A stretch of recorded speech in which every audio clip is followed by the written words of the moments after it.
ये है दिल्ली दर्पण।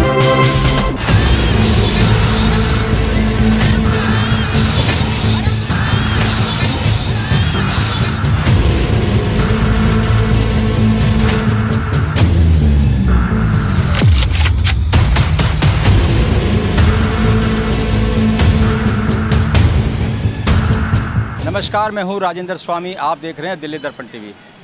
इस वक्त मैं मौजूद हूं मॉडल टाउन इलाके में, जहां यहां के पूर्व विधायक कुंवर कर्ण सिंह के पिता सूरज सिंह जी की पुण्यतिथि पर एक भंडारे का आयोजन किया गया है, उन्हें याद किया गया है। और इस मौके पे कांग्रेस के तमाम बड़े बड़े नेता हमारे साथ मौजूद हैं।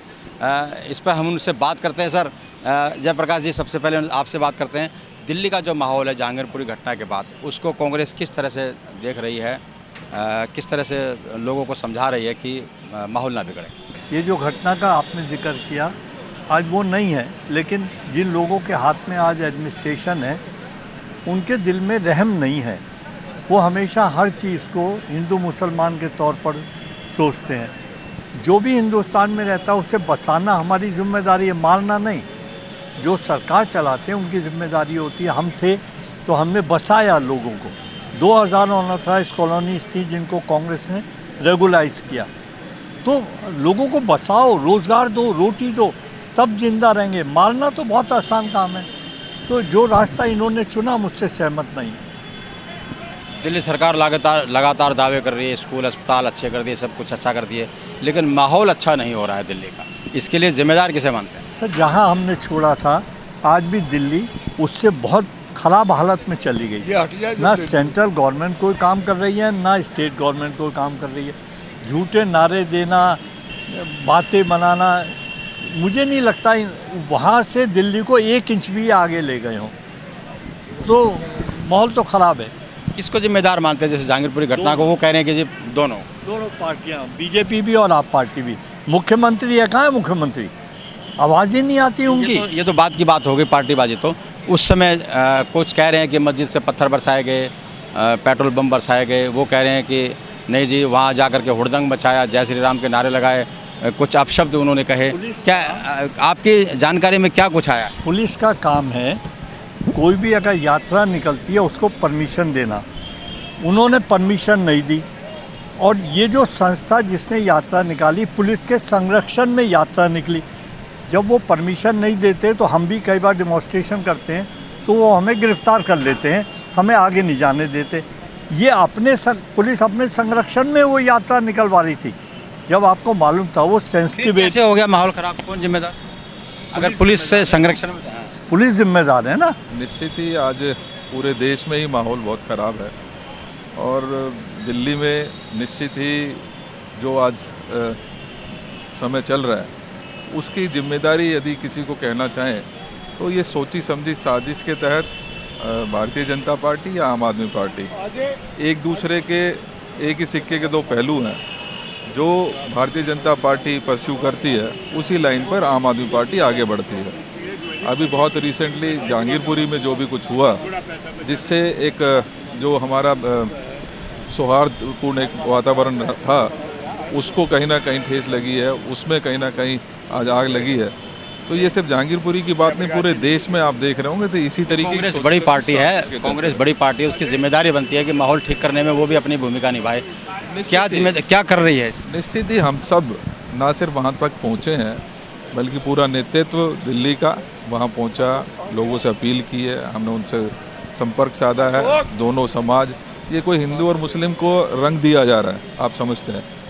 सही मायने में देखा जाए तो कहीं ना कहीं आप देख रहे हैं कि गरीब के ऊपर वार किया जा रहा है, और उसको राजनीतिक और एक धार्मिक उन्माद के रूप में देखा जा रहा है। क्या अब माहौल कितना है? क्या जितना बताया जा रहा है कि सब कुछ ठीक ठाक है, ऐसा है क्या? जहांगीरपुरी में मैं 40 साल से राजनीति कर रहा हूँ। पहला चुनाव मैंने 1977 में लड़ा था। ये जो भाईचारा जितना मैं समझता हूँ जहांगीरपुरी में है, वो कहीं भी नहीं है। ये जहांगीरपुरी का माहौल जो बिगाड़ा है, ये बाहर के लोगों ने बिगाड़ा है। जैसा जयप्रकाश जी ने कहा, जब पुलिस की देख रेख में वो जुलूस निकल रहा था बगैर परमिशन के, और वो तलवार लहरा रहे थे, तो उन पे क्या कार्रवाई की? यदि आपने कार्रवाई करनी तो दोनों संप्रदाय पे करो। जिसने पत्थर फेंके हैं उसके खिलाफ भी कार्रवाई करो, और जो तलवार लेके चल रहा था जिन्होंने उन लोगों को उकसाया उसके नमाज के टाइम में, तो क्या उनके खिलाफ एक्शन लिया? वो पकड़े ही नहीं गए हैं, जबकि उनकी फ़ोटो है, वीडियो है, सब कुछ है। तो ये सरकार की कमी है, ये केंद्र सरकार की भी कमी है और दिल्ली सरकार की भी कमी है। दिल्ली सरकार के जो मुख्यमंत्री केजरीवाल जी आज भी वहाँ पर नहीं गए हैं।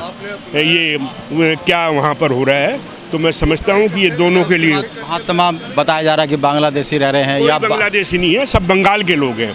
कोई मिदनापुर का है, कोई हल्दिया का है, कोई 24 परगना का है। वो सारे लोग आज से नहीं है, 77 से यहाँ के बसे हैं। ये हमने इमरजेंसी में ये 44 कॉलोनियाँ बनाई थी, जितनी भी झुग्गी झोपड़ी थी उनको हमने, संजय जी होते थे हमारे नेता, उन्होंने झुग्गी झोपड़ी में से उठा के। अब जो बुलडोजर चला या आप चलने की जो बात कही जा रही है, सहमत हैं आप? उसको किस तरह से देखते हैं? क्या उस घटना से जुड़ा मामला है? हालांकि एमसीडी तो कह रही है कि नहीं, उस घटना से उसका कोई लेना देना नहीं, उसी घटना से मामला है। उससे ये इंक्रोचमेंट आज से थोड़ी है, ये तो 40 साल से इंक्रोचमेंट है। 40 साल से मस्जिद बनी हुई है, 40 साल से वहाँ खोखे पड़े हुए हैं, तो कोई इससे कोई वो नहीं है। ये तो एक दुर्भावना से उन्होंने ये कार्रवाई करी है। कार्रवाई करनी थी तो और जगह भी तो अभी इंक्रोचमेंट है, वो क्यों नहीं हटाई? पहले वहीं आके क्यों हटाई?